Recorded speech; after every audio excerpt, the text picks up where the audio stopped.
And at this point, you can also be inspired by Chelsea Winstanley.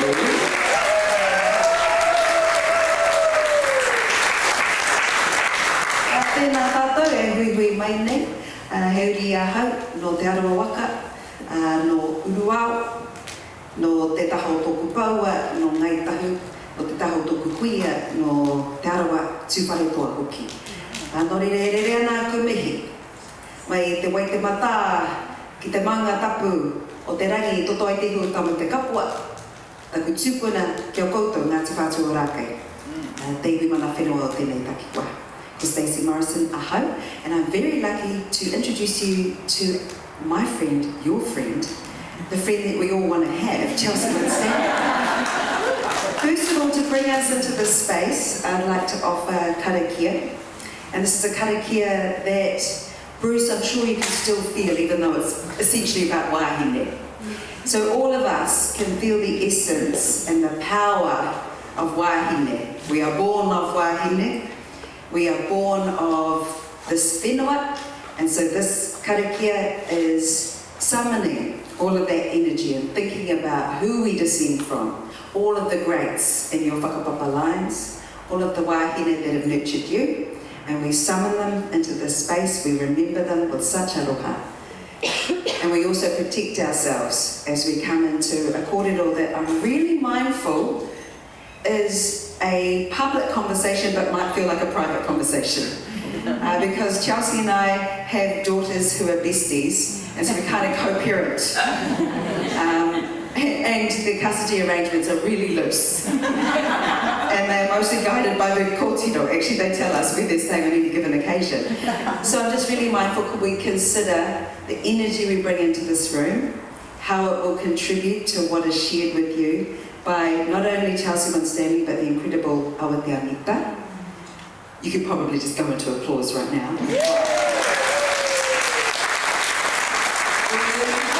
About Awata's role, yes, for the Open Women's Centre, but also their relationship that is bound in a truly incredible wahine, tātai whakapapa, and the creative greatness of you both.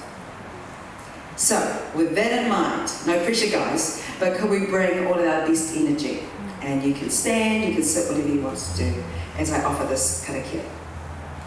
Karanga te rangi e tū nei, karanga te papaya takoto nei, raranga hia mai te ira atu, raranga hia mai tua wāhine, ko hine ahu ne, ko hine tītama, ko hine rauwhārangi, ko hine te iwa, ko au, e tū nei ko tātou, e hui nei ko hine i tātā. Ue hā, tau mai te Māori, haumie, uie! Haumie! Felt your vibes, you feel the vibes? Tēnā tātou, so as we come together in this beautiful spring, summer vibes space, e mihi ana kia kōrua, ngā mātanga o te mahi rotarota, thank you. As well, I can say yes, yes, many to you guys, kia ora kōrua. And I'd like you now to turn your attention to the wahine who probably brought you here today. Chelsea, it's really hard to describe who you are as a force. So maua no koe e whakamārama atu. No hea koe, hea hao mahi. So we're just going to find out who is Chelsea Winstanley. O tēnā tātou katoa, nui kia koutou no ngā hara mai ki tēnei pō. Ko te mitutahi mihi atu ki ngā kaimahi o Women's Centre. Thank you so much for having me. Tēnā kōrero. Well, it will feel like just a combo between us three eventually. To everybody here tonight, thank you. I honestly was a little bit nervous, so I was like, hoping what's like coming here and me but thank you. I'm really thrilled and I guess honoured that you actually want to spend a Thursday night, a few hours of your time with me and with us three to hear some kōrero. Really, I feel very honoured. So, no Tauranga Moana hau, I'm from Tauranga Moana, Te Waki I Te Rawahi. I grew up in that space, in that lovely part of the country. I'm from the tribes of Rangi and Ranginui.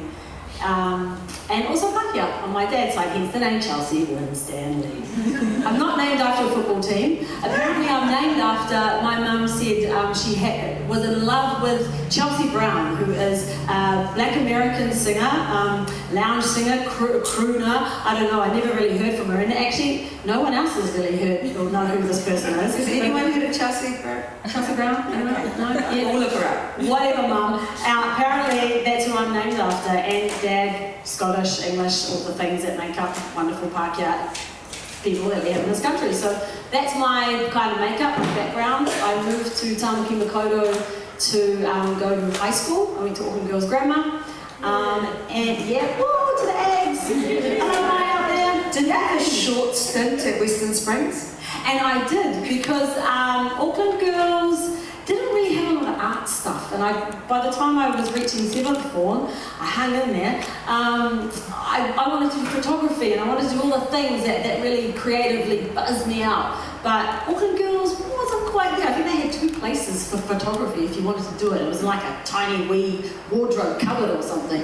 So I was like, oh, stuff that. I'm going to go somewhere where I see lots of creative, people going and doing lots of fun things. So I went to Western Springs for my last year, and I was tutored by people called Welby Ings. I mean, who doesn't want to have a teacher called Welby Ings? Yeah, Welby, amazing person. Yeah, so that's a little bit about you, Chelsea. I think if I also mention, I know that we, this is the part that I always stuff up. I forgot to say, actually what we're going to do tonight is we will have a kōrero, and then we will have a time for Awateamita to come up on stage with us as well, and then we will give you an opportunity to fill in your evaluation forms, and that's the point at which you can write questions as well for Chelsea, because then we'll have some Q&A time as well. So feel free to be thinking about any pātai that you're going. Stacey, it's obvious, you should be asking that question, that's fine too.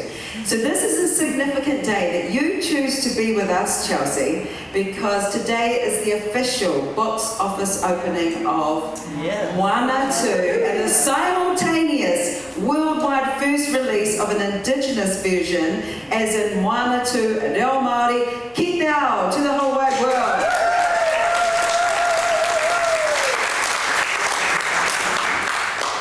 How does that feel, to say that this is the first simultaneous release of a Disney animation in an Indigenous language? Te reo Māori, but it's important to put it in the context of any Indigenous language. Yeah, we had our premiere on Tuesday night, and we had to share that with the English version, which was great because it was an opportunity for us in Aotearoa, New Zealand, to really show Disney what it means to have a film in our language, on our land, in the language of the land, and for them to witness and understand what it means to celebrate that. Because, to be fair, Disney never really saw us as an audience. They never had to. They'd never been told to, or even considered that we were. They're all the way in LA. So when we started this journey 7 years ago, it was 2016, when all we wanted to do, we just wanted our kids to be able to go to the cinema, like anybody else in Aotearoa, just choose a film in their language. That's all we wanted to do. And at the time, Moana had just come out.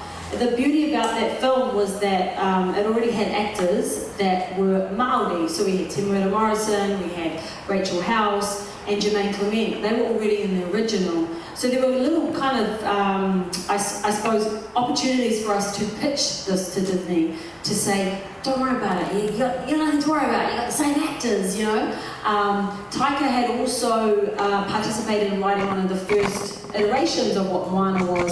I think he was a bit too fruity because he added kind of takatapui characters and stuff like that, and they were like, oh, we're not ready for that.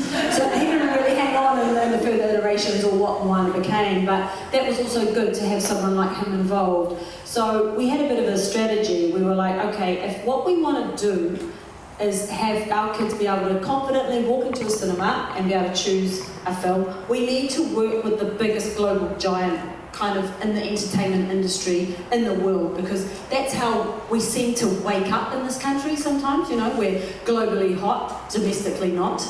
So a lot of the time we have to prove our worth outside of our own shores. And so we strategically decided to do that. That was part of our strategy. The other part was build the audience.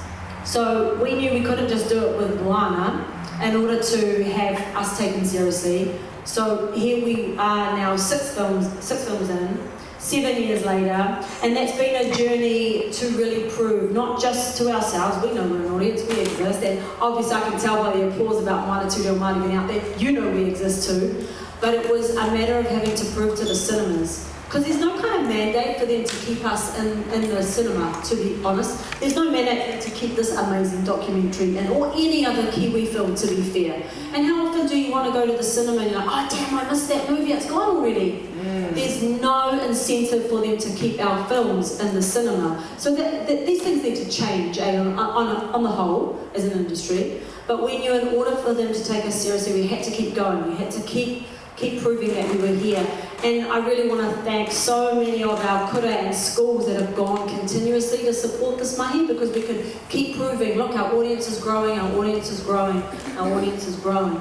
And so by the time the opportunity to do 1 or 2 came along, we were just bloody well mixing and kanto reo Māori, to be fair. So when we had this opportunity, it was like, oh my God, are we going to be able to do it? It was kind of like one of those break moments. We either had to take that opportunity and just cross fingers, toes, legs, everything, and hope that to hell that we were going to pull it off, or we'd lose the opportunity to prove that we deserve to be there in the cinema all the time, not just this once, but every single time a studio wants to come. So on Tuesday when we were at that premiere, it was this amazing full circle moment, because we started with Moana and now we're out day and date with 1 or 2. It was a really emotional moment. And then tonight, or today, and this whole weekend is probably the most important opportunity for us to prove that we are here and we're not going anywhere. Because unfortunately, box office numbers, they still count. So that's how they kind of measure us on how much we're worth. Because unfortunately, it's also commercial dollars, eh? So we're still in this kind of space, but I believe we can do it. Our kind of, our objective this whole like opening day and opening weekend is really to smash the box office. Smash the box office in terms of our real Māori content for Disney, that's one thing, but oh man, wouldn't it be cool if we could just wipe out the English version? That's all right. But I think that's okay to have a dream, because really our dream was to have our babies walk into the cinema and choose a film in their language. That dream is complete. We did that. We're doing that tonight. We're doing that this weekend, and yeah, it makes me feel a little bit emotional. But hey, I'm only a small part of this whole thing, you know. I'm not the Okay. No, I really am. I'm not the one doing the hard mahi and the translating and holy hecka, you know. I'm on my real journey. So it's a small team. Like our Matua Media, we're like 4 women in that office. And, you know, Tweety, who is so intrinsic to the quality, because it's kauna, it's quality, man, she's hardcore. But our harshest critics are the kids. Yeah. Like, how was one after the premiere? Oh, well, the thing is that they now have the audacity to take it for granted. Which is actually the win. That's the frontier. So it's something that I didn't know that I'd ever see in my lifetime, and yet it's totally normal for them. And so them understanding the gravity of it is probably not possible at this stage, and it's probably good. They just wonder why we're so weird about it. It's so emotional. And it's because of that status. So what I'm hearing from you is that you translate not only to language, but you translate worth. You translate for people who only speak box office what this means. And you say that you're a small cog, but really you're the person who can get in the rooms. Isn't that why your translation role, when it comes to being in those big spaces with Disney, isn't that your superpower? Maybe I'm also a good bullshitter, I don't know, but like in 2017, when 2016 we had the idea and the dream, 2017, I'm flying over to LA, I'm sitting in the Disney exec room while they're firing questions at me going, okay, the budget and this and that and the schedule and the da-da-da, and you've got the money, right? And I'm like, didn't know, had no money. We didn't know what the hell we were doing. All we knew was that we just wanted to make this happen so bad. Meanwhile, we've got Tweety already translating back in New Zealand, just ready, waiting to go. Just give us the green light, give us the green light. Luckily, at the same time, you know, I was on the phone to, thank God, Larry Parr, who we all know, and bless Larry, he's been in the industry for forever, and he works at Te Ngāi Tahu. Now, being a filmmaker, I could call him and say, this is what we're trying to do. How do you think we could get this over the line or help? Is there any way you could help us? He didn't even hesitate. He said, just keep going, we'll figure it out. So, you know, being able to have people in spaces like that are able to understand the vision is super, super helpful. So, in terms of, yes, okay, my role being in front of these people and these execs and just pitching, I kind of quite like that, actually. So in the sequence of events, there were a few things that needed to happen for you to be where you were at that point. So, for instance, being the first ever Indigenous woman to be Oscar nominated for Best Picture.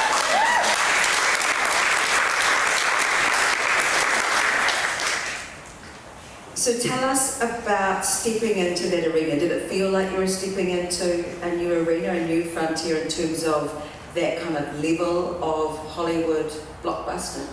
Well, we hadn't done Jojo Rabbit at the time, so just super green. I think there's something quite good about being a bit naive too in those spaces, eh? And it's quite endearing probably to them as well. Because I think Kiwis, you know, in terms of that Hollywood space, it's a really weird place sometimes. And I think we're quite good at having a bit of a shit sieve. Like you can you can be in a room with people and just kind of get your sieve out there, and all the kind of shit bits will stay still at the top. You know, those are the bits that you flick out, whatever, that you don't want to deal with. But we're quite good, I think, at figuring that out and where we fit. Hollywood seems to be a great place if you're invited to come. But if you're there and you're trying to be invited, it's a hard road, you know, it's a really hard road. So what opens doors or opens invitations?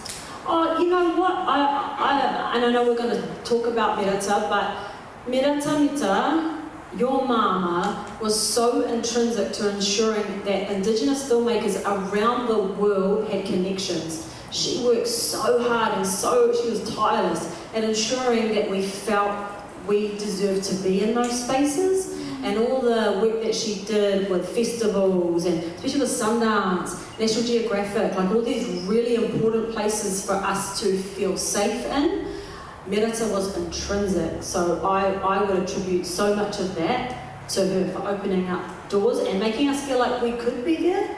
You know, like, you fellas live there. So in terms of being in that space of Hollywood. So what an anchor point, you know, I've spoken to Cliff a few times, and he talks about that being a safe space for him. This is Cliff Curtis, by the way. And just other people, you know, her connections, and just being able to create relationships. And I think that's a massive part of being Māori too, is relationships and whakapapa.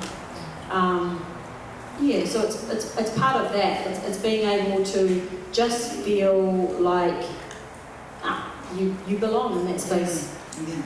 Another wahine Māori was involved in another part of that process in Rhonda Kite.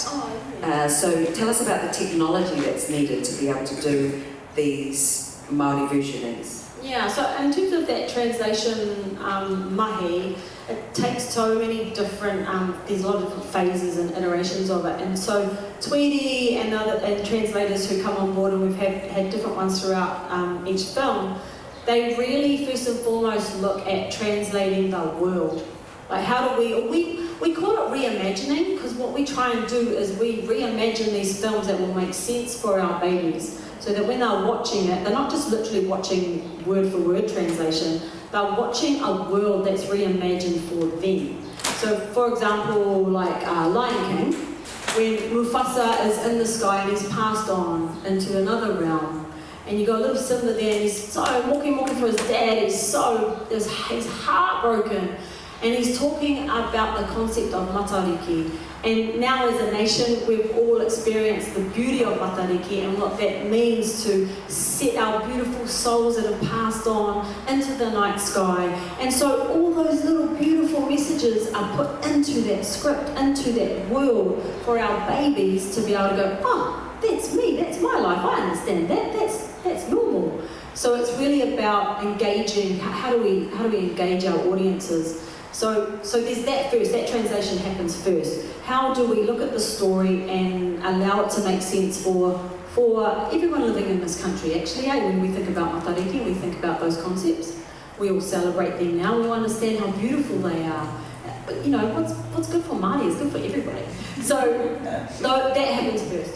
And then we have, in terms of the technology, that yes, Rhonda Kite, who by the way gave me my first job out of university. It's really cool. It's a nice sort of circle, isn't it? Yeah, beautiful actually. And I really, I always mihi to her and Libby Hakaraya because they were the producers at the time at Kiwa Productions. But Rhonda, and while I was there, while I was actually working at Kiwa, Rhonda was working tirelessly at creating this particular piece of software called Voice Cue. And what it does, it's kind of like karaoke. And for the actors, they're looking at the picture on the screen, and normally you have to look at a piece of paper, and when you're doing voiceover work, and you're like, trying to figure out the lips in the picture and all the things. But she's created this piece of software that allows an actor to look at the actual image and be able to, really succinctly with the words and be able to perform to the picture. And so we use that piece of software, and now it's grown into all sorts of different iterations, and it's amazing. We've used it for every single film now, and it just gets better and better. But yeah, super proud of her. Another wahine Māori, just leading the way, just casually. But as you say, a real visionary, and I just want to make sure everyone can picture what happens. So if you're reading a script, sometimes your visual's here, you're looking here, but you can see with your peripheral vision there's a screen that you're trying to match. You're trying to make your words match the voice or how the mouth is moving, right? Whereas with this technology, if it's on the screen and write like a subtitle, then it's that much easier for a performance, right? Yeah. And then the other thing about that translation process is, so they've gone and done the world thought, how do we make this for our kids? Then, in terms of that lip syncing thing, so then they've gone and done the translation for, say, the dialect. So we really are conscious about each mita that we choose. So, for example, we did Frozen, we mihi to Stacey's whakapapa there, we did Ngāi Tahu mita, because that made sense. Why would we use a coastal dialect that doesn't have snow, really? Like, we're going to go down south, we're going to go to Waipono. It all makes sense. So we're very picky about that process as well. And then, as we know, te reo Māori is so poetic and so beautiful, but it takes a long time, usually, to say maybe one or two things. So that's another part of the translation process, because you've got to try and match the lips. And so there's probably about 4 or 5 iterations by the time the actor gets into that room and they're seeing that picture, and then they're trying to mouth the words to the kupu, that there's so much work that's gone in beforehand, so that what the actor is reading will really, as good as we possibly can, because we can't change the lips on the picture. They don't let us tutu with the picture. They were quite nice sometimes when they let us change some text. For example, in Frozen there was like some text that we were allowed to change. They've been, pretty generous. Like a sign on the visual. Yeah, on the visual. Or in Kanto, Reo Māori, we were able to change some signs on that as well. So, and then just with the translation of that voice cue, it just enables us, I guess, to work smarter and work as fast as we can. Because you had to work really fast on this one. But if we give the example of Frozen, when Elsa turns around and she goes, "The cold never bothered me anyway." We were all interested as to what she would sing, and she said, "Auraki matatu ake nei." So it's not the cold never bothered me anyway. It's the same we have in Ngāi Tahu, which says, like, go hard, we represent Auraki, that is our mountain, that is our ancestor. And so when she goes, "Auraki matatu ake nei," we all go, "Ah!" That was exactly your reaction. I was watching it, and she was just like, it was really cool. So it's like how Aussies go, "Oi, oi, oi." It's kind of like that, But my husband said a as well, for Moana, it makes sense because we are at Hawaii, you know, so they wouldn't have been speaking English anyway. This is before we came to Aotearoa, and so that's what he loved seeing. By the way, when I interviewed Awhimae Fraser, who's incredible, and her creativity at the moment is peaking and actually making a baby. She's very hapu on the red carpet, the blue carpet, but she's in both versions. And I said to her, I don't know what your song is in English, because she's singing. I said, what is it called in English? And she said, Get Out. And I was like, oh really? So it's Ko and Māori. And so a completely different version. So it's all those layers. So how many people, there's 4 of you at Matawa Media, but how many people are involved by the time you've created a new version, like 1 or 2 Reo Māori? Yeah, so with there's a whole different music team. So they work closely with the translation team, because you don't want to be going translating the music and choosing kupu that's not going to be in the final film either. So they work closely together, but that was this time for 1 or 2 Reo Māori, that was Pere Wihongi and Hana Mereraiha. In the first iteration of Moana, that was Rob Ruha and Silla were doing the music, and so husband and wife team, absolutely dynamic duo. And then in the translation side, we had a different team back in the day for the first Moana, because we really didn't know what we were doing. We were just pulling in when we could at that point, you know. And Tweety and Rachel House, actually, you know, I want a massive mihi to Rachel, because Rachel is an incredible actor, an incredible acting coach, and she was able to help Tweety with the acting side, and that's really, really important, to pull out and draw out. A lot of these the people that we've got to play, they've never done acting before. They may be amazing singers and amazing performers, say on a kapahaka stage, but this was, for a lot of people, it was a first time. So this has been beautiful too, to build on, I suppose, capacity, succession planning, allowing people to understand those roles of writing, directing. You're getting scripts, you're seeing how a story, like a Disney movie, is made or written, you know. Acting, musical directors, there's all these different, even in the sound engineering space, you know, for 1 or 2, and in Kanto we had a Māori sound engineer. So just being able to succession plan, Jaden coming back again, doing 1 or 2. Awhimae Fraser, she was in Frozen as well, you know, and in Kanto. So look at her, she's actually in the OG, like original version of 1 or 2, because she is so amazing. But how beautiful is that for us in Aotearoa, New Zealand, to celebrate the fact that we have 4 or 5 top actors, not only in the English version, but in the Reo Māori. And the other thing that we've been able to do with this one is enable screenings to happen with subtitles in English. So we really want to encourage everybody to embrace this story, because it is for us. Like you say, it's a Wananui a Kiwa story, so let's embrace it as Aotearoa New Zealand, especially with what is going on. We'll get to that. And the executive producer being The Rock, a Samoan man, that has an impact, doesn't it? Oh, yeah, probably, Well, I saw a cover scene. Yeah, of course it does, you know. And I believe the first woman writer and director who is also... Dana, yeah. We met her while we were...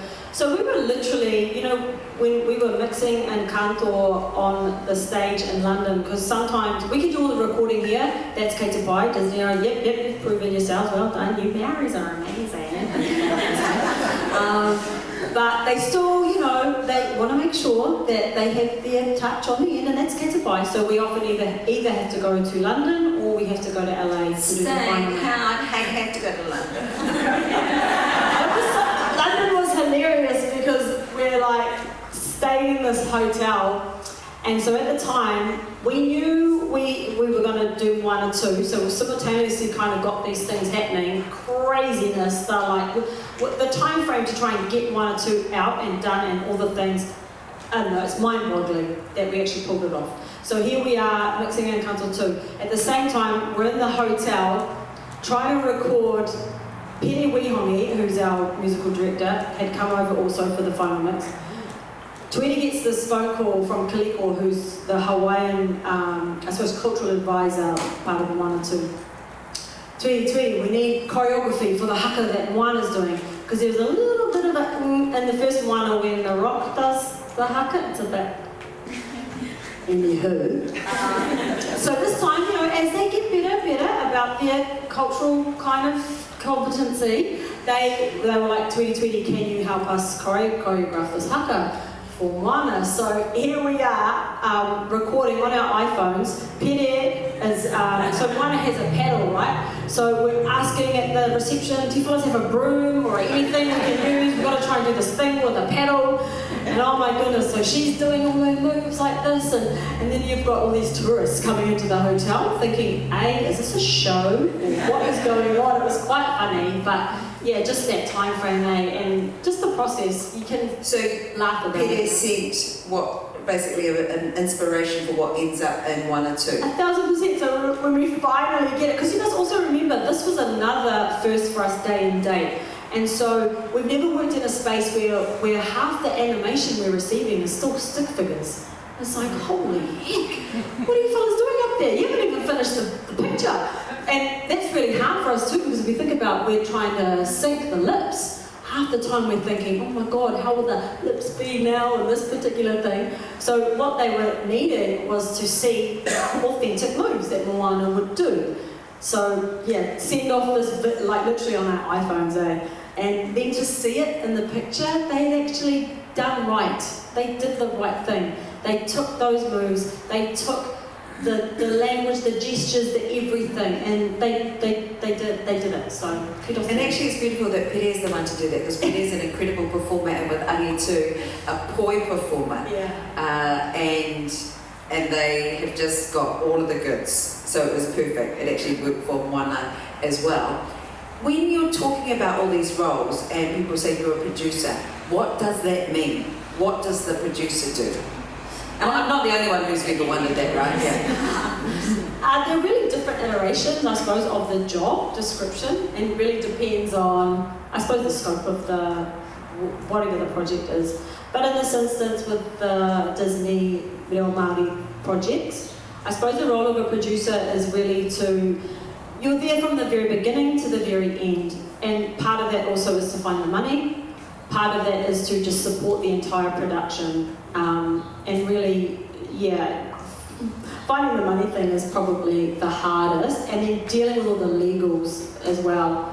And then just, I think one of the other things too is just showing as much manaaki as you possibly can, making people feel very comfortable in that space, and allowing them to believe that I got you, we can do this, we can get to the end. But the biggest role for me, I suppose, as I said, I don't do the translations or that mahi, but would be dealing with Disney, the legals, dealing with the budgets, trying to get the money, and then making sure you have a really tight team. Like Mia, who's the line producer and producer of this one too, 1 or 2, sorry.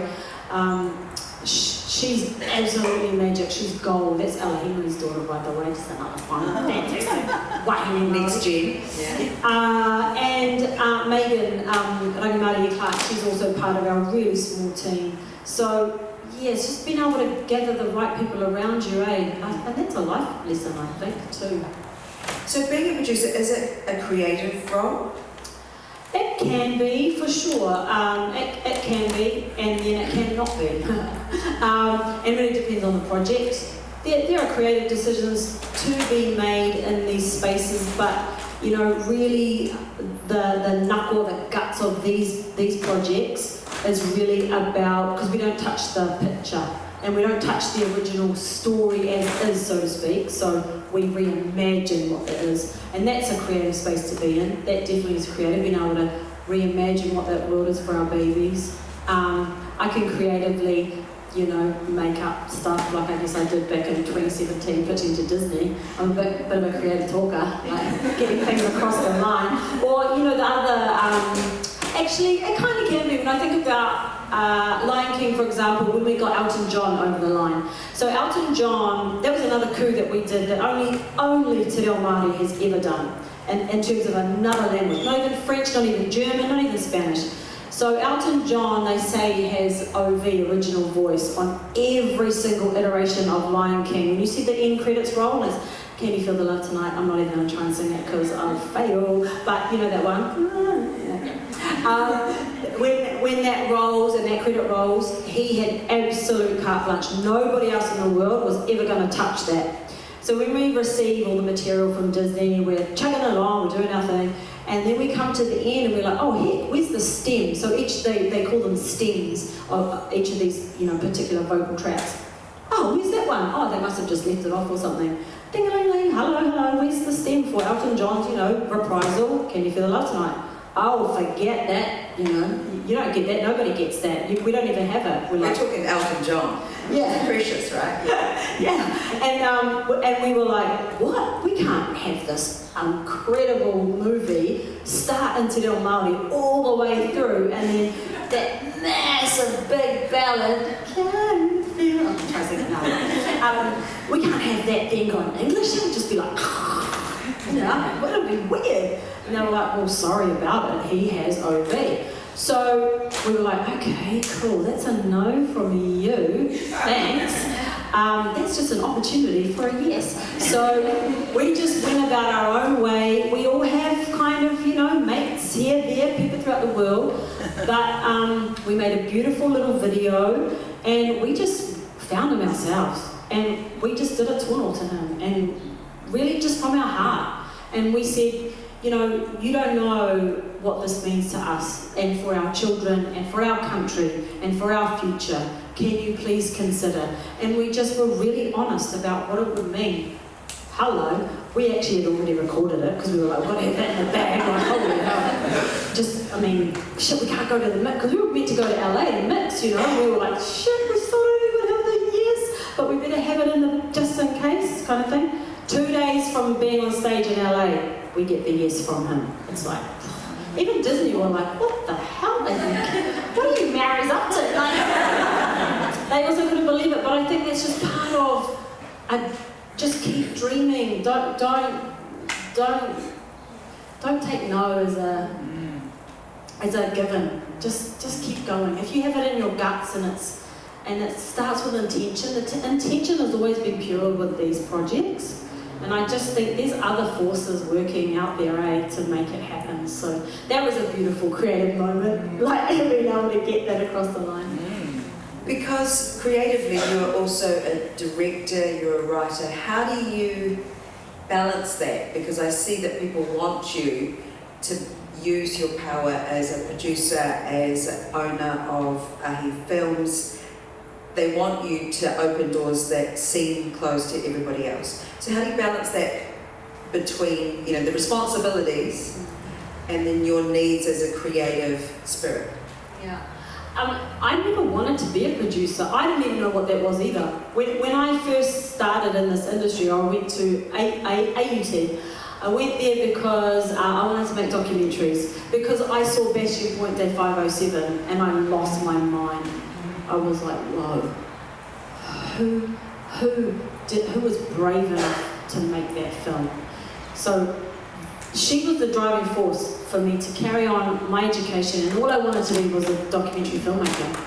I didn't know about producing. So I went to AUT, and then I got my first job at Kiwa Productions out of that, because I made this little film about my own marae back at home, and I really loved my cousins who were doing this kind of tourism thing, teaching these American kids that come over from the States about our culture. And I just loved how they were doing it and how they were teaching them, and it was kind of just it was my graduating film. And so I made that film, and I was like, this is it, this is what I want to do. Get my first job, and I make some TV stuff, like we were making Kite Aranui, which was an art show. So I was living my purpose at the time. I made a little documentary about Tamaiti, and I won a Media Peace Award. So these little things that were kind of going, yes, you're in the right space, you're in the right space. And then while I was at Kiwa, Libby fell pregnant, and Rhonda was doing lots of other things, and they needed a producer to kind of step in. At the time I thought, oh yeah, I could kind of figure that out, or give it a go, or learn what that's about. And then I just kind of fell into this space of producing. And like you say, I suppose it's a normal way. You get feedback, or people appreciate what you're doing, and you feel good inside and you want to contribute, so you kind of keep going. And I think I forgot about, oh damn, I was had an awesome time over there, and I really loved doing that directing stuff. And for me, I'm almost 50, and now I'm only just kind of starting to say, that's it, no more, because I need to go back to really the why that makes me cry. The stuff that really moved me in the first place, that really gave me that, I don't know, joy for living maybe. Not to say that I don't enjoy producing, or I know that I'm contributing, I know I'm doing that, but I don't want to have any regrets either. And I've got projects that I'm making and I want to make and I want to contribute, but I want to contribute that as a director and a storyteller. And part of that, some of the things that you wanted to be sure you wouldn't regret not doing was learning your reo, okay? So you laugh, you cry. Yeah, So tell us, how did you make space in your life, and why did you make space in your life to learn the reo Māori full time at Takiura just over here? So in 2020, we all remember as COVID and all the things. 2020 for me is a up and down time. 2020 for me, Oscar nominated, all that thing, Jojo Rabbit. There's a part of me that celebrates that, and there's a part of me that dies inside when I think about that, for personal reasons. So I came home because my marriage ended and my life was kind of upside down. I had gone to LA and I'd lived there for a few years and had to put my kids into an American school system. Holy hell. Yes, I see you. I see you. Like, oh my God. And it was a bit like that. You know, you're worried about, the school had like massive kind of shields on the outside of the road because, why? Because there's school shootings in that country. It's nuts. Not just that, then it just started to dawn on me, my babies, I had put them through Kōrero, because I'd always wanted my babies, my kids to grow up in that space. All the things I think as parents say you want your kids to have that you didn't have, that was a big thing for me. But what I could see was they were losing that stuff, because I didn't have my reo at the time, it's something I always wanted. Their papa didn't have it, Taika didn't have it either. So it was a real challenge for me as a mum to see them growing up. I remember the first day my eldest went to school, and her name is Ngāti Tahu. Now, okay, that's a handful for most people anyway, no matter what.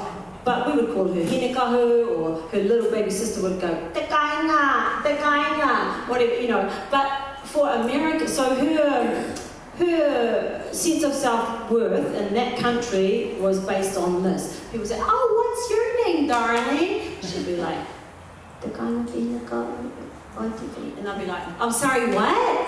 Oh no, I can't say that. Oh no, can you shorten that? And then her name became TK. I'm a bit guilty because I call her TK too now, but just because it's quite like, give us a TK.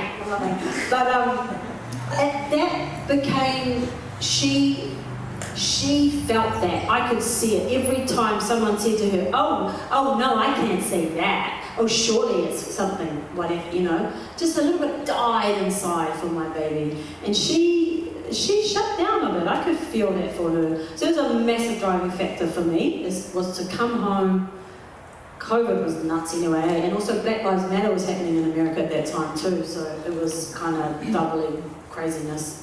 And also, I had wanted to come home and follow this incredible exhibition at Auckland City Art Gallery called Toi Tu Toyota. And as a director, I wanted to tell that story, going back into the documentary space. It felt like, to me, it was going to be an amazing story to celebrate Te Ao Māori, taking over the whole gallery, an exhibition that was curated by Māori, just seeing all the young fuzzy feels. So that's why I came home, and when I came home, I put my kids into a Māori speaking school, and I knew then, after probably the first few months they were there, I was like, oh my gosh, they're just going to like this, and I'm still going to be down here. So it was, I suppose, an obligation. I had to do it for them, but for myself. It's something that I'd always wanted to do. So yeah, I'd known some friends that had been through the process, and I tried the night classes in the past. I tried that kind of way of learning. It just didn't work for me. I couldn't retain it. I think the hardest thing too is because you go outside of those environments where you're speaking maybe just for a couple of hours or an hour, and the world doesn't reflect that environment. It's not full-time immersed. The world, you can go shopping into to the Kai store or whatever. You can just be here all the time. That was really hard for me. So I thought, okay, full immersion, I'll give that a go. And I met the most amazing people there who are dear friends now, actually. So it's the beginning of something, like it was a catalyst. But it's a life learning journey, and it's made me be kinder to myself. Right. It's not the first time though you've been studying and raising children. So you first, when you talked about AUT, you also had your son at the time, didn't you? Oh yeah, he's 27 and getting married next month. Oh my God. Yes, I did. I was a solo mum, went back to school, and I was an adult student. I was only so I had him when I was 20. But by the time I ended up going to Auckland Uni, because I started my degree at Waikato, but then I had this crazy car accident which anyway smashed up everything, and had to learn to walk again and all the things. And then I thought, holy heck, I tried to go back to Waikato, but on my crutches trying to take my son to Kōrero, and it was just too hard. So I transferred up to Auckland when my mum was living at the time, and finished my degree up here with him as a little dude. Yes. I have 3 kids. Maybe it sounds like I only had 2. I have 3. Yeah, with a bit of a gap in between. But also babysitter though, eh? Oh yeah, he's lovely. Yeah. That balance though, that load that you're carrying as a wahine of learning, raising a small child by yourself, and then travelling through life together, what do you think you've taken and is a really important part of you from being a single mother at that point and then at a later point in your life as well? I'm a repeat offender on the single mother zone. Oh my God, what's wrong with me? No. What do I take from that? I suppose, maybe use that as your power. Just, the times were tough. I remember when with my son, when he was little and I was studying at AUT, we were so poor. I'd be buying one fish at the fish market or something and trying to figure out how to make 4 or 5 meals out of that. He didn't even have a bedroom. I made this fantasy world. We were living in this dungy basement of an old villa. Far out landlords got away with some crazy stuff back then. I don't know, he just put down some crappy garage carpet or something, but there was no walls for rooms or anything. So I made up this world where he had a pop-up tent for a bedroom. And when I think about it now, I'm like, oh my God. I couldn't even afford a vacuum cleaner. I was brush and shovel, cleaning the carpet thing, and my friends were just like, oh my God, Chelsea, they called me a vacuum cleaner. To go from that, I suppose, now to being a single mum with 2 girls who are, raised in the hill, taking it not for granted, but just awesome. They can just walk in these spaces so confidently. And I guess I've grown with confidence too. And I think you can only do that by experience, eh? I mean, I might have experienced some hard stuff, but other people have experienced a lot harder than I have, that's for sure. And I think you just build on those experiences, resilience perhaps. But what I see is that you're not scared of being alone. Oh, I love being alone. Who doesn't like, being alone at times? Life is crazy and it's busy, and I think as women we give out so much all the time. And I just think because we are nurturers, we are mums, we're aunties, we're grandmothers, we're whatever in these spaces to so many different parts of our community. And I just think it's exhausting sometimes, being a lady. Sometimes I think, man, far out, wouldn't it be sweet as to be a dude? I'm sorry if there is a dude. There's a good dudes. If they're in this room, they're good dudes. Yeah, good dudes. Because sometimes I think, oh yeah, they're just thinking of themselves. Just sweet as, they don't even really care. They're just like, I'm on that road down there, blah, blah, blah, blah. And women, we're always thinking of others, before ourselves. And I know there's been a lot of talk, kind of, or not more so than lately, but just about giving ourselves self-care, which is really true and important. And I think that's something I want to teach my daughters too. You've got to make sure you're not just a people pleaser as well. I think we do that a lot too. And I can honestly say I've done that, and maybe in my career. Putting aside my love for directing because I'm trying to please everyone else and do all the things and think that I have to do that, otherwise, oh my God, it won't get done or something like that. There's a balance probably to be had, in the whole male, female, gender thing, because they're really good at going, nah, I'm just going to do that. So maybe we need a bit of, nah, I'm just going to do that. And then you mentioned finding the things, ka whakapiki I tō wairua, the things that fill you up. Was the hikoi one of those things, for instance? Oh, that was so beautiful, the hikoi. I went over the bridge and I saw Awati on the bridge. That was amazing. And I took my daughters, I took them on the bridge. And then, they're 9 and 12. And day of school, sweet kind of thing, but then getting them there and understanding and feeling that wairua of the day and then being able to be with them as they're with their school, their kapahakaropu, and they just started to just break out into waiata. It was so cool. This group of just fierce little kōrero Māori just going for it over the bridge. That was amazing. And then when I saw Hannah tear up that Treaty Principles Bill in Parliament, I was like, get online and get a ticket immediately. We've got to fly down to Wellington. This is crazy, just that. Yes, that fills my wairua, because I feel that hikoi and Pōneke, or the whole thing, really felt like we as a nation of Māori, of tangata whenua, tangata tiriti, coming together for the common good. It didn't feel separate, it didn't feel really like angry, while people deserve to be angry for sure, because this is affecting everybody. We've really got to lift the lid on this stuff. This ain't, underlying, this is about corporate greed. Like, they're just trying to fast track all this stuff, all this noise is happening over here. Oh yeah, let's do that. But really, if we take a look at what they're trying to do, it's going to affect us all of our mokopuna, all of our whānau, everybody in this room tonight. It's going to affect us all. So it was so heartening to see that, and fill the cup. Wow. Yeah. For example, 27 laws are having te tiriti or waitangi references removed from them. So yes, while we are focusing on the one, although I will say, I just heard that our kids, when they are asked to throw out a piece of paper in their class now, they don't just throw it out, they rip it.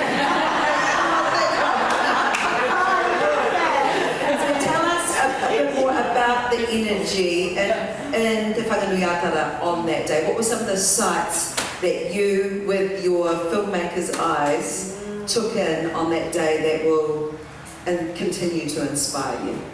Yeah, I think one of the biggest things was, and maybe nobody really kind of predicted at the time, was the amount of people that really, and you couldn't tell, like even getting to Parliament, and then apparently it was just going on and on and on, seeing the impact of people coming together. I think the power of the people really was the most impactful statement on that day, and all colours, all creeds, all people, and it was just really a beautiful opportunity for us to come together as a nation of people who live here together. We can do this together, we can change things together. I think it was the hope that we are powerful in numbers. And as much as they want to divide us up, they can't. Because look at this, we're just continuing to grow and continuing to want to work together. That's the most, I suppose for me, it really felt like we really want to make change together. And so one of your change agents is through creativity. can we talk about Waru, one of the first films you worked on when you came back, or where was that in the scheme of where you were living at the time? Waru, if you don't know, is sort of like an anthology, so 8 Māori film directors, women, all contributed to a story that kind of was circular and interrelated, but you each had a different episode. So where was that in your timing of where you lived and what you were doing? Yeah, that was just before I moved to LA, and I took up that opportunity because I wanted to try and get back into that space of directing, and I loved that idea of 8 of us coming together, Māori women sitting around a table. While we weren't in control of what the actual theme was, we were given that theme, and it was kind of a hard topic, to be fair. It's heavy. It's about the death of a child, a Māori child, at the hands of their own. So that was tough for us to have to unpack how are we going to tell a story around that. So we all were allowed to tell our kind of own stories, and they were to try and, I guess, weave together in one way or another. And I decided I wanted to kind of pick on the media a little bit, and how Māori are perceived by the media, and how our image and who we are in the media. And so I kind of chose a character who worked in a news space, and she was having to deal with this constant kind of harassment coming at her and this perception, but she was the good one, the good Mary, the good brownie. And so I just really wanted to, and at the time, Mike, what the hell's his name? Hosking. Kia ora. That guy. As he is always saying whatever the heck he wants to say, he said some rubbish, and I was like, oh yeah, perfect. I'm going to create a character who's in the newsroom with her. That can be one of them, and she's just this, I've had enough type of thing. And then she kind of lays into him at the end. And I suppose I chose that and chose those characters because it was the space I kind of work in terms of the media, and I felt like I wanted to give my grandmother voice. Her character was Kiri Tahu, and Kiri Tahu for me, my grandmother, she was of the generation that was, you know, hit and beaten at school for speaking to Reo Māori, so I wanted to give her a voice, and that was kind of all wrapped up in that. But yeah, I just had my youngest daughter, Matiwa, when I made that. So she's actually, because we all helped out on each other's films. I think I'm in one of Renee Maihi's films, my baby sucking on my boobie, and a little feed halfway through that. You know, we're all just jumping on each other's, on each other's films. So that was a beautiful experience, but that was just before I went to LA. So I had to try and grade the film while I was in LA, and grading is that kind of part of the process where you're doing all the yummy zhuzhi stuff, and you're making the picture look pretty and the sound look amazing. So I was doing that kind of remotely. Oh, and so we have 2 minutes, okay. So actually that's a good way, as we welcome Awatea onto the stage with us, and we talk about your mum, could you talk about some of the things that weave us together, and even very physically, this kete that we have in front of us? Yes, are you coming to join us now? Or? Yeah, please. No.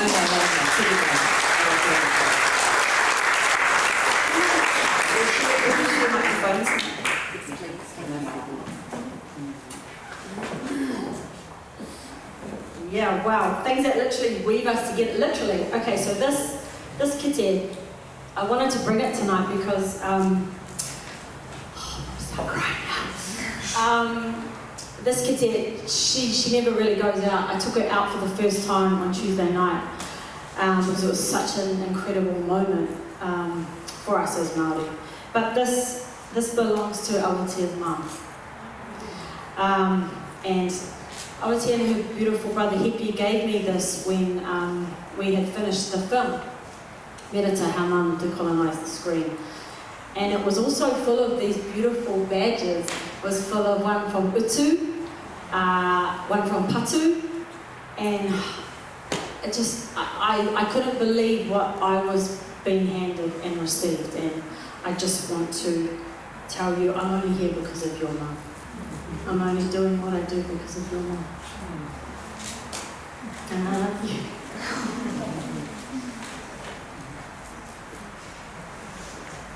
I first met Merita through her movies, I suppose, watching Bastion Point 507. As I mentioned before, I just was like blown away. Who would have the audacity and the guts to be able to do that? And it was your mum, and when I thought if a Māori woman could do that, maybe I could do something like that too. And yeah, I can't sorry. I'm sure you can. Well, Awatea, what do you remember about the first time that you met Chelsea? Actually, the first time I think that I remember clearly was actually when you were working with Mum on Amazing Grace, and Mum was working with Taika and I can't remember who else on a different project.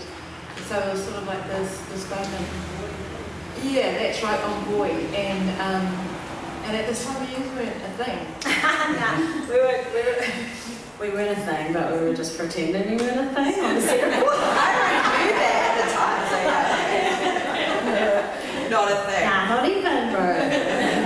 No, we weren't. It wasn't tall. Yeah, so it was brief, but Mum and continued working with Chelsea and Desiree on Saving Grace, which was a documentary, and while that was being made was when Mum passed away, and we'd just been doing some filming the week before. I still had the petty cash bag because I was like the runner on the for that doco, and spent that week the week before Mum passed with her, really worried about her health and wanting to get a second opinion. And then went back to Gisborne where I was living at the time on the Friday, and then on the Monday we got the news. Yeah, we had, is it okay to talk about it? We had gone to Māori television because they were broadcast at the time, and we had to show them the rough cut, as you do with the broadcasters. And yeah, she wasn't feeling well. And we had shown the film to the broadcasters, and then we were going to just go and have a chat about it after. I was there, it was me, the editor, and also our lovely editor at the time, Rahira.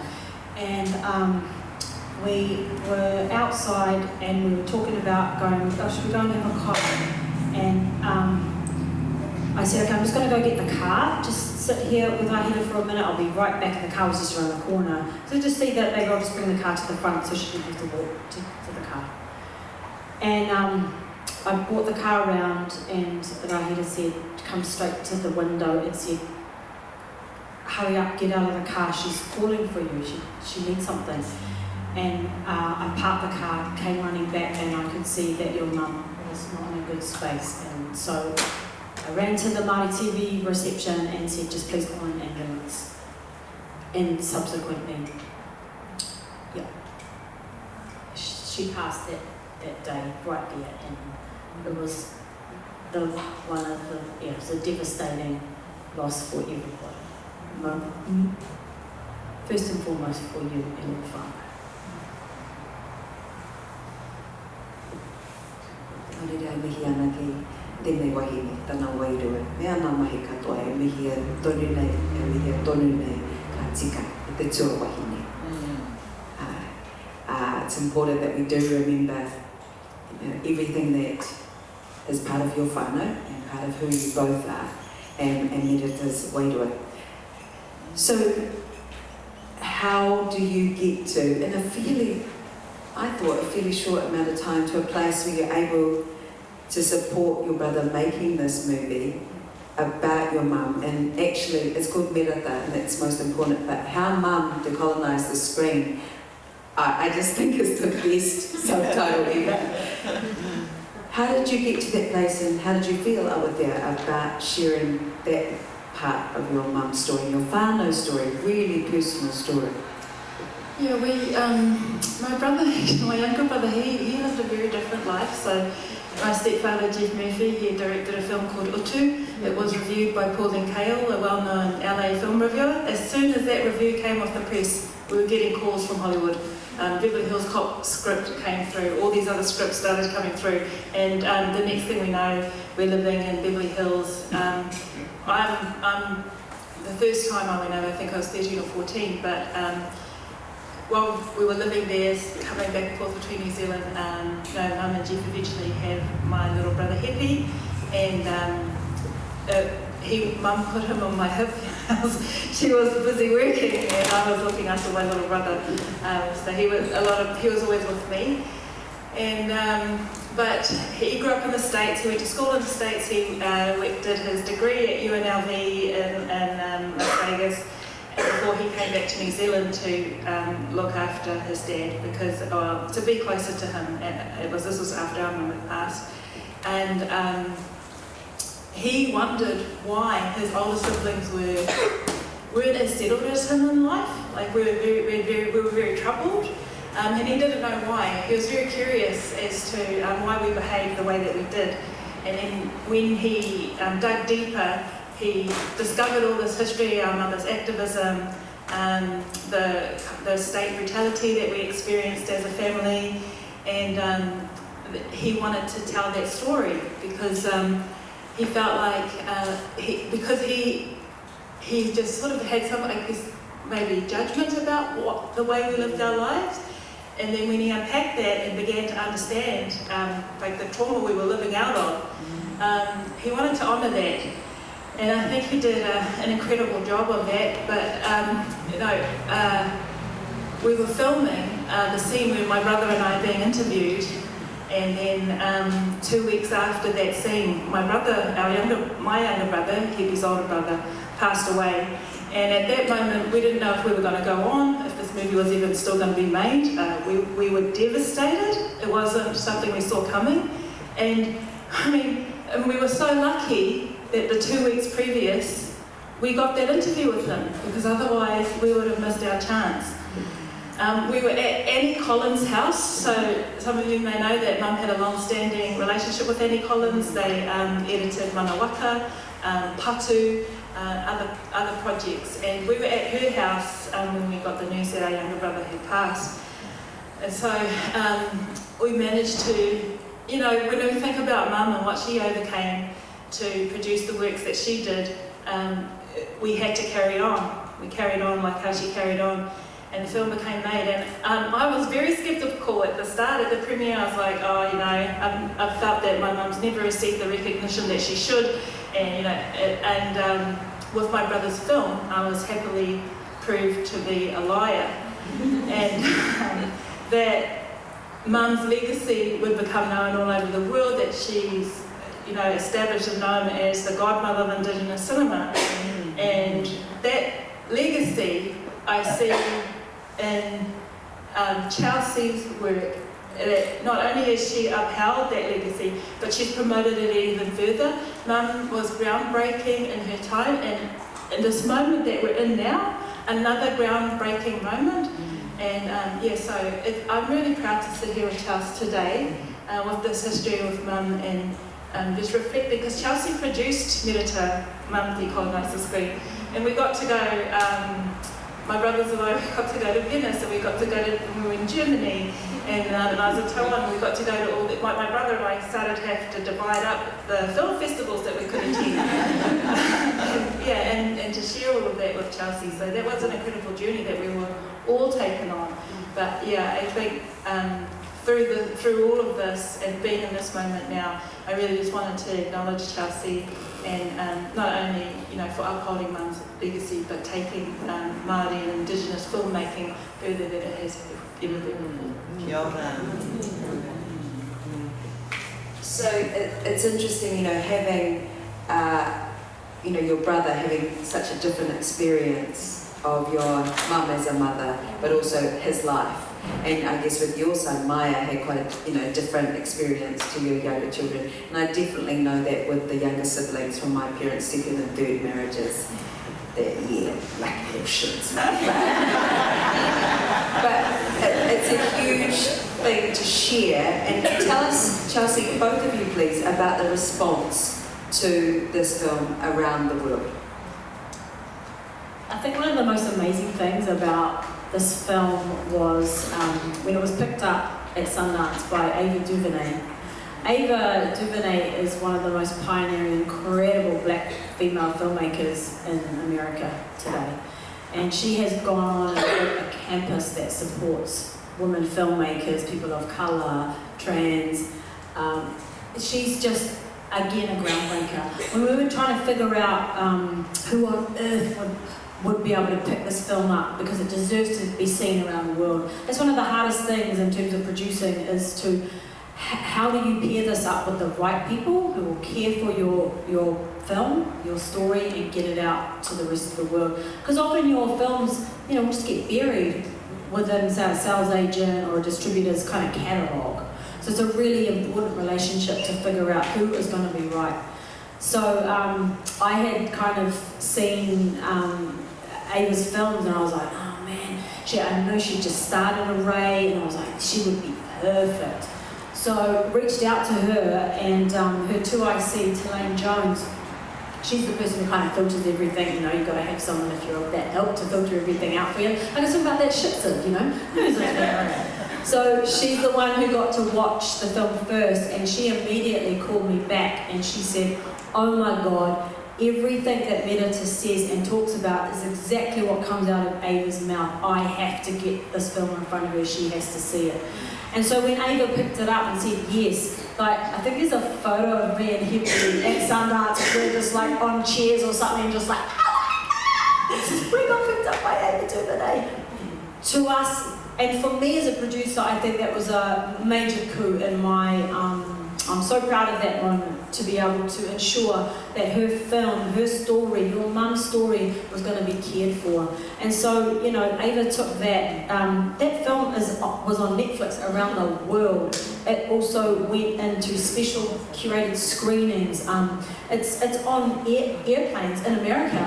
She loves it. And just to have someone across the other side of the world say, this is so important. Actually, do you remember the opening day we had? So we were timing it in Aotearoa, New Zealand, to come out for Mother's Day, because it seemed like a perfect thing. And then I was like, oh my gosh, we should go to America and open it there on Mother's Day, because of the time zone. It meant that we could actually land and be Mother's Day as well. And so it was beautiful. So we're like racing from, we had You Father's Day, all different theatres. Those were different theatres around New Zealand. Yeah. And then the plan was we were going to all converge at the Wellington screening. But we had one brother in Rotorua, I was in Gisborne, and another brother somewhere else, and then we all got to fly to be together. Yeah. And then you all had to fly off too. It was so awesome. And then we land, and then Ava's there with her own mother, because she was absolutely, she gets up and says at the end of the film, everybody should see this movie. She is the most important woman I've ever,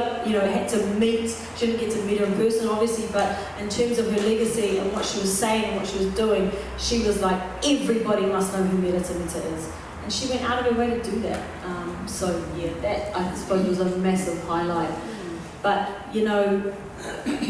like you say, Bob, there's special moments in this film, your kōrero, even just being able to see Reifa and Reese and your whole whānau coming together to really understand where that mamae came from. And for Hepi, it's a really intimate story to be able to see somebody understand where he truly comes from, and maybe how much his mum protected him, eh? Oh, yeah.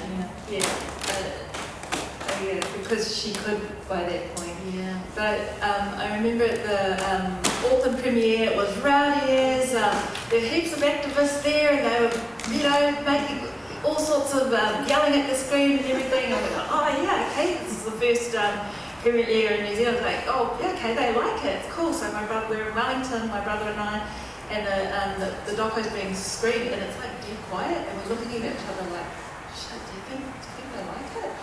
And then we get to the end of the film, and it's just dead silence, and we're thinking, oh fuck, nobody's clapping, what's happening? And then they just got up and gave a standing ovation for the film that just went on and on, and oh, so they do like it. And we got to go to Venice because I think the rise of popularity of this doco meant that Mum's film, her feature film, the only Māori woman to write, solo and direct a feature film still, her film Modi was selected for the Venice Classics section. And me and two of my brothers, we got to have this beautiful experience of going to Italy, going to Venice, and experiencing the Venice Film Festival there. And we had I'll never forget it, it's a beautiful place and everything like that, but there were Italian people watching the film Māori, and afterwards they were coming up to us and telling us like how much the film had impacted them, how much they loved the film, and they're saying that in Italian. And they were also, we had a translator there, and they were also telling us that, yeah, they didn't understand Māori language, but they could understand, they felt the spirit of the people, they could see what was happening, and many of them being coastal living people as well, and having that connection to the sea, having te reo wasn't a barrier to them. And that was a huge eye-opener for me, just being from here and being in Italy and people saying our language is amazing, that te reo Māori isn't a barrier for people who don't speak te reo Māori to watch these films and be engaged in these films. And that was like that understanding, because of the hammering that we get here sometimes, especially that film I got hammered here about, that was so difficult to make. There was a lot of overcoming of racism, basically. But what was beautiful about that was some of the people Pākehā people that we worked with at that time, we got to work with them later when they apologised for how they'd acted during the making of that film and wanted to come back and give their services to my mum to make amends for that period. And being in this moment now, like what we've been talking about in terms of hikoi and the coming together. Now I see a history of where that there's been these hard times, and now there's these times that we're willing to traverse together so that we can all have a better life for all of us here in this country. And so that's sort of gone a wee wow way around. But it's straight to the heart. I think I can hear people going, yeah, kia ora. And thank you for sharing those beautiful and really personal memories, because we're really fortunate, and I'm sure all of you feel the respect for these two wahine, miha Rawatu, incredible women. We now have an opportunity for you to fill in your forms for some feedback, but also to write down some papai, some questions that you have, and we'll have, after a little intermission, quite short, within 10 minutes, we'll be back for a quick turnaround and we'll answer some of your questions. Ka pai? We'll be back soon.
short amount of time. I want to make sure we use our Q&A time well. So I'll go to our first question, Chelsea and Arawa, both of you. It's fantastic you can stay with us for the Q&A. Thank you. Chelsea, could you please tell us about Toi Tu, Toi Ora, the documentary that you made? When will we see it? Great question. So, you know, I love this thing about life has a way of directing you to where you need to be and what you need to be doing at any given moment. So when I first I came home to start filming, I was like, yes, it's going to be the celebration, all the things, and then, the moment curator resigns, it's like, holy heck, drama, which, from my perspective as a filmmaker, storyteller, great, you know.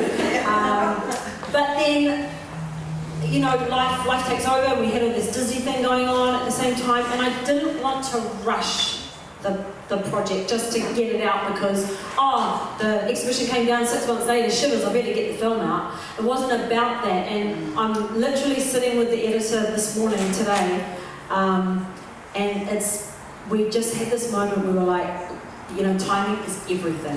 With everything that's going on in our country at the moment, the film is called Toi Tu Toi Ora Visual Sovereignty.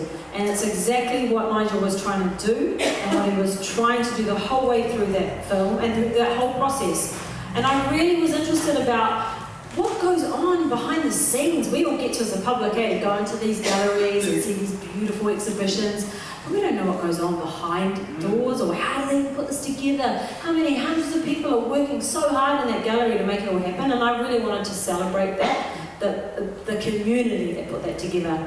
But with everything that's been happening lately and everything that's going on politically, the story has really come into its own because of literally the time that we are living in right now, and it feels right. I feel like now we've nailed the thread of the story. So whoever asked that question, it's on its way, coming soon.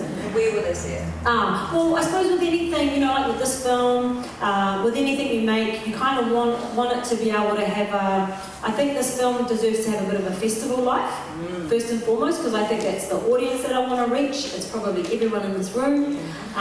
So I would like to maybe go for a bit of a festival next year. That might be here in Aotearoa New Zealand's National Film Festival. Maybe I'll start there. That depends on if they like it and they want to program it. But I think it's always nice to show and have the opportunity to premiere your film in your own rohe first before you go out to the world. So that's where I'm at now, feeling good about the story where it's sitting. That's hopefully when it will come out. So stay tuned, I suppose. And I just want to point out, in case anyone's wondering, it's written correctly here as Toi Tu, 2 words, Toi Tu Toi Ora.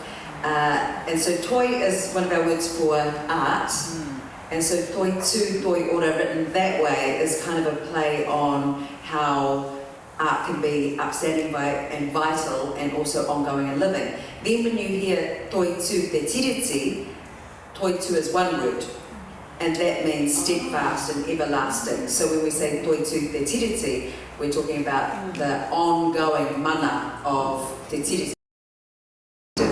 So, and you did, I want to assure you wrote that correctly as well. But I'm mindful that people might go, is that the same thing? Okay. Or is it just me being a nerd here? I don't know. Great question here. Where is it possible to view the documentaries that both of you have been talking about? Is there a central resource capturing the rise of Māori storytelling we can access? That sounds like we need our own distribution company. Wow, maybe I'll be part of that next. No, I actually tried to. I am part of a distribution company and a cinema chain, which I won't really go into at the moment because I'm just having a bit of a moment with that in my life. But there isn't one as such. You can find snippets of really good content on New Zealand on screen. That's quite a good place to find. They don't often have the whole film, but that's a really great question and a reason why we need our own central hub of distribution. And actually, like a global one actually, that's probably what I always wanted Ahi Films to be. I wanted Ahi Films to be that central hub. I wanted us to be able to distribute films that nobody else wanted to. And actually I was inspired by Ava, because that's what she did. Array Now Releasing is literally, she made that because nobody else wanted to distribute her films. So, but where can we see this? I just got told that the Women's Centre is going to put on a screening of Merita. How about So that's a great place to start. Maybe we just start there. Maybe we just start showing our own films all the time, once a week. Why not? And wasn't Happy working in the archives at the time? It was part of the story, isn't it? He was working at the National Archives at the time, and when our mummy passed away, there was a shed full of film and video, and that amounted to the Merita collection, as well as her other films that she had made. And Happy also then took over his father's collection, so that he, through Mum's work and his dad's work, a role was sort of created for him within the archives, looking after those collections that grew from there. And I think maybe like Mum in the making of the film Manawaka, where there was some film had been discovered about the Te Puia He Rangi and her call to for the great waka, like a remnant, for these great waka to be carved back, was it 1940s? And so Mum and Annie Collins got all that footage and put it together and made a film. And it was a spectacle. Manawaka opened in Auckland. There were waka being travelled up the Auckland. There were tour at the front, escorting the waka, and it was a parade, you know. And so that I just lost my thought about that. I wrote a little bit late, but well, the archive, I suppose. the same as the archive footage. Yeah, so Happy underwent the same journey of grabbing the archive footage. Us and Mum. He'd sometimes pull out something and go, see, there's you and Mum and you and your brother up at Bastion Point. We've got proof you fellas were up there. Stuff that didn't make it to the film. But that is a good place, eh? Ngāi Tahu Sound and Vision. Oh, that's loud. Ngāi Tahu Sound and Vision is the place that Happy was working at, and they have an amazing archive of old material, and you often have to kind of deposit anything you kind of make into this other vault system, but it's a really good place to try and deep dive into the archives if you get a chance. There's a screening room too there. There's one in Auckland, but the main hub of it is in Pōneke in Wellington. I've actually been sharing their stuff on social media. They've just started to sort of do a bit more social media, and so I share them and I realise people are seeing them for the first time because they're not as old as us, as me. And you know, the things that we saw at the time in the 90s, and no one was watching our Māori shows, so it's what you were talking about, the timing of, is that my phone? Oh no. By the way, my son just messaged me to say, oh, my car's broken down. Anyway, in Australia, so there's nothing I can do. And he said, I'm not asking for help, I'm just letting you know. I go, ka pai. Yes, ka pai. But what it takes me back to what you were saying to us about there's a time for everything. And the timing is right for people to hear those stories and get some more context, get actual correct history, and also for someone like Ava to fall in love with your mum via seeing her on screen. So it's pretty special. I'll go into questions. How do we break the walls within New Zealand as Indigenous Wahine filmmakers, because that has been hard? Also, feels like Māori and Pacific work in silos? Question mark. How do we break barriers? Just through education, and building community. I think community is really important, and bringing allies along with you. These opportunities are really good. Don't be afraid to reach out to people too. I think that was something I probably have done throughout my career, is just, what are you going to get? A no? But you don't know unless you try or you ask. And I think sometimes people actually are quite open to wanting to share or help, or they just don't know you're out there wanting to know that that's what you needed or that's what you were wanting. And don't be shy. I think one of the times I first saw your mum in the flesh was I was working at Kiwa, and Rhonda and your mum were working on Cousin's script. So hopefully everyone in this room has seen that film, because it was a long time coming. It was with your mum. and Rhonda and Merita would have been directing that film. And Pat, Patricia Grace, you know, they're all friends, beautiful friends. Many years later, and we have a beautiful iteration of that with AZ Gardner and Brian Grace Smith. But I remember the first time I saw your mum, she'd come, she was living in Hawaii, I think, and she'd come to a meeting with Rhonda, and I was just junior as, it was my first maybe, you know, a few months working there, and she comes up the stairs and I'm just like shaking.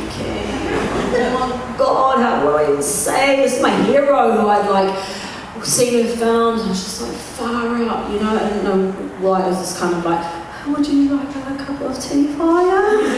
Stuff like that. And then I looked outside and I was like, oh my God, I see this fucking scraggly looking dude with like kind of wiry hair and a big long puckery leather jacket. And I was like, oh my God, she looks after homeless people. And I was like, would your friend outside, you know, is he all right, fire? Would he like a cup of tea or something? She was like, that's my husband, yeah, that's what she's doing. I was like, oh, shame! Just never be embarrassed. I don't know, just go for it. If you need to talk to someone, reach out, whatever. Actually, you know, I think deep down inside, people actually want to help. And so don't ever be afraid to ask. Yeah, I want to add to that. If we look into the whakapapa of Māori filmmaking, what we are witnessing, what we see there is a history of overcoming. I think back to Ramai Haywood, that's the original, right, the OG wahine Māori filmmaker, before my mother's time, and Mum built on that legacy, and Chelsea's building on that legacy, and all our upcoming filmmakers are building, you know, taking that legacy further. And when I think of where we've come from and all that we've overcome, there is no barrier left that we will not overcome. It's not just a vision of the future, it's also a memory. And it's also a memory of what Charles was talking about when we do have our Pākehā allies and accomplices, literal accomplices. Patu would not have been made. We had police raiding our house, they were looking for film. There were a whole Pākehā, and I still run into them who say, oh, I was part of the network that was helping, you know, shifting the film from house to house, making sure the police couldn't get that film. You know, and there were Pākehā cameramen and sound people who were like, I'm supposed to be returning this camera on Friday afternoon, so you've got all weekend to do some filming before they're going to find it in the box on Monday. People say, oh, we've got all this leftover film, you know, you take it and go make your movie. And plenty of people, Pākehā camera people and filmmakers like Gailey Crescent, you know, they were contributed what material they had caught of the Springbok tour, and you know, gave our mother permission to make the film that she made. So it's I think like breaking barriers and us coming together to overcome those barriers. That there's those traditions are there, and we just keep going and we just keep pulling down those barriers. The other thing too, I think that maybe has been a barrier is access to maybe equipment or technology, or in a space in the storytelling spaces of filmmaking where a lot of these roles have traditionally been held by men. Love you, dude, in the back there. It's not about that. It's just that those things have traditionally been held by men, and so the knowledge is being held by men. And not to say that they're holding back, but it can be a bit daunting if you're also a female in that space trying to understand how that works. Or, I mean, I have been in those situations where actually dudes don't want to share the knowledge, but Kate's fine. So the other thing I think is amazing is technology. I made something on my iPhone, and that went all the way to Tim's Cook at Apple because I used a bloody iPhone. But, you know, don't let the equipment be a barrier for yourself. We're filming right now on one, I can see it there. But the technology is there, and again, that shouldn't be a barrier anymore. But whoever asked that question, don't be afraid, come and talk to me, or talk to us, or we're here for each other. I don't know if I can do anything for you, but please ask. And then just to the part about Māori Pacifica, it's sort of a strange, it feels a little bit of a strange question in terms of who we are on the eve of Moana to, you know, rolling out and the connections between Māori and Pacifica that were fought before those films and during those films, and will go on to do more work in that space, that's already happening. So maybe there are some silos, but we also kind of need to take another look at where that work, where, you know, between tangata whenua and tangata moana is already taking place. Well, and also let's get together and share our films that we already have and keep celebrating and reminding ourselves how good we are as Māori, as Pacifica filmmakers. Like, let's have a night up at Silkiona Ponsonby. Let's make Monday nights a night that we only show Māori and Pacifica films, whatever, you know, like, I'm into programming that kind of stuff. We've just got to get the people out of the way, you know. But, you know, those are the things that I want to see.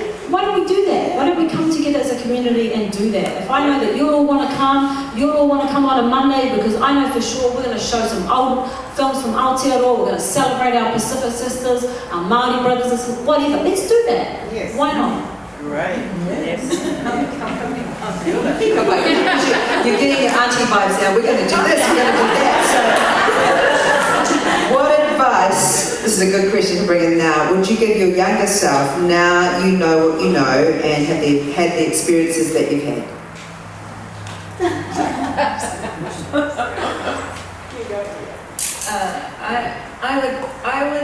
The advice I would give is that I wouldn't sugarcoat it. I would say things are going to be tough.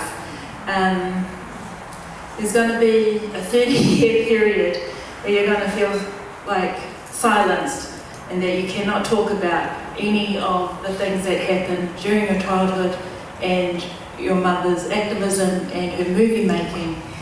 But you're going to come out the other end and you're going to be okay.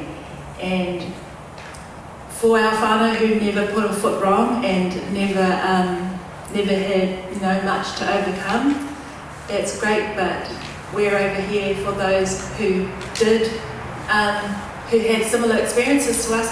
With the stoko, for some people it was about, that was the exact same experience for my family, not making films, but their experience of the state. And so, I would just tell her to hang in there, and that one day, you know, things will be so far along that you'll have the opportunities to take those really heartbreaking experiences and transform them into something meaningful that helps other people overcome what they're going through. And so, just hang in there. It's tough, but it will get better.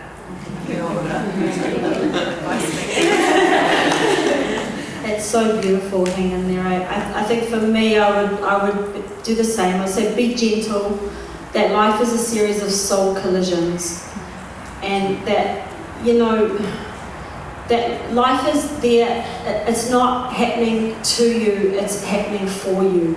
And every soul collision is an opportunity to learn.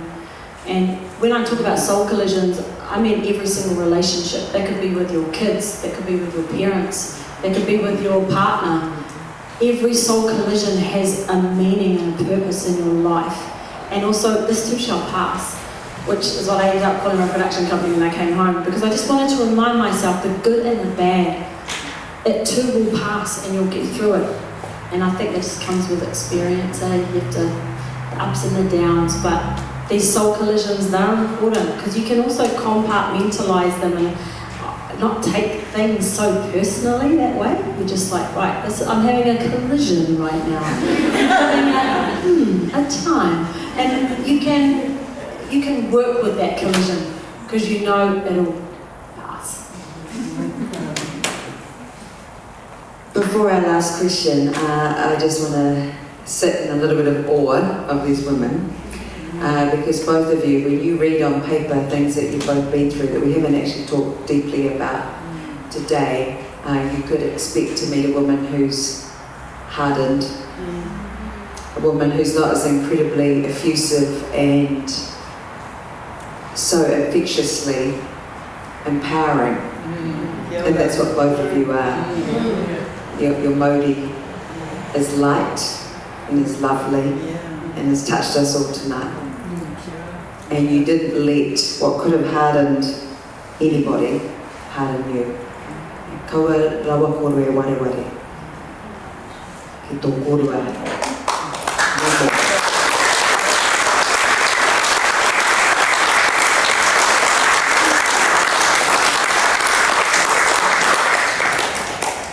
Because we've got to remember sometimes, eh, Chelsea? I think I said to her the other day, she told me what I said to her, and I'm like, oh, did I say that?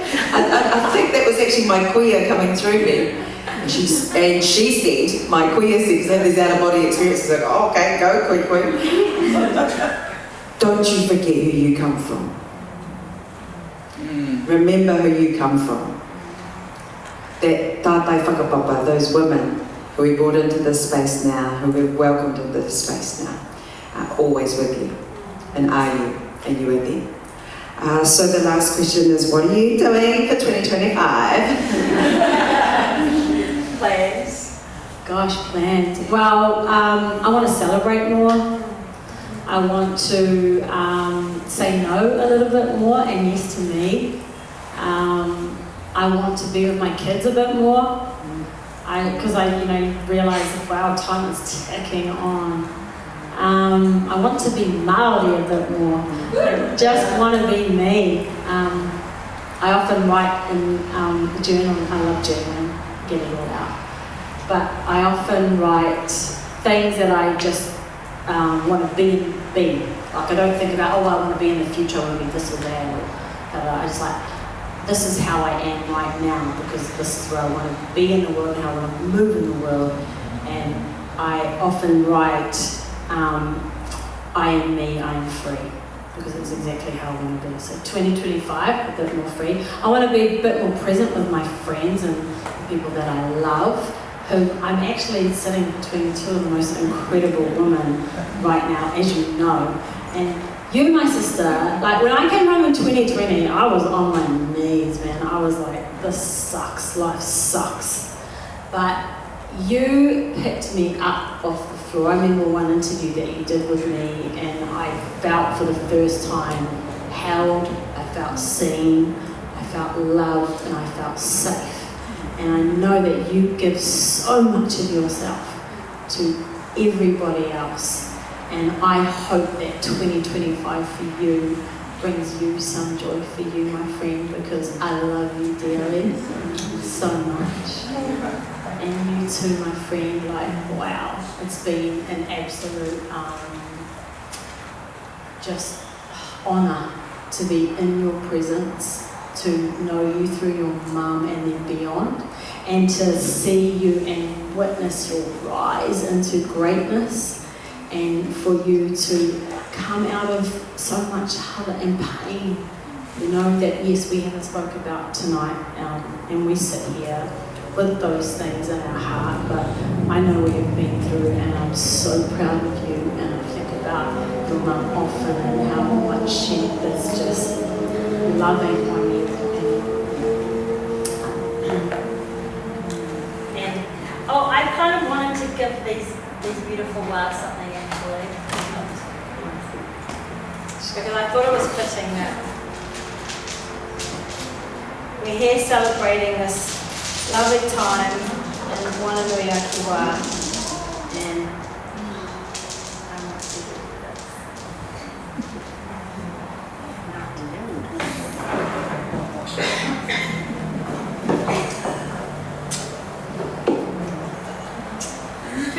Gift giving, yeah.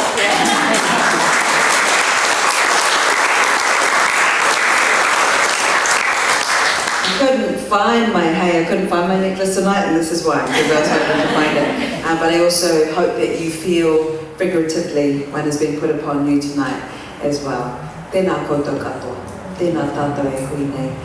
So I'll bring us together with thanks for this wāmanga, for this discussion, for this journey together, and for this time together.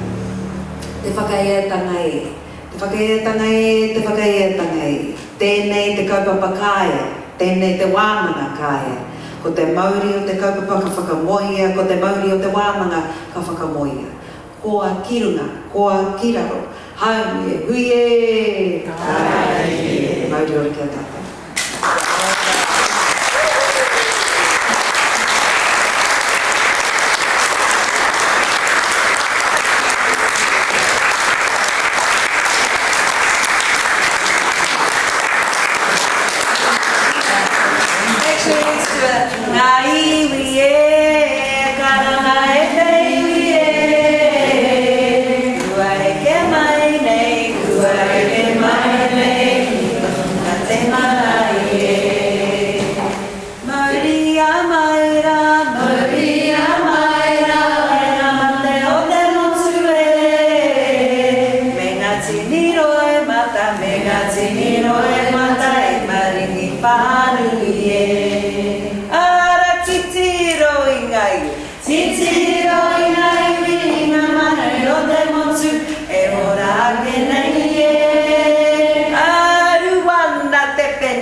Aue te aroha, aue te aroha, te mamaia.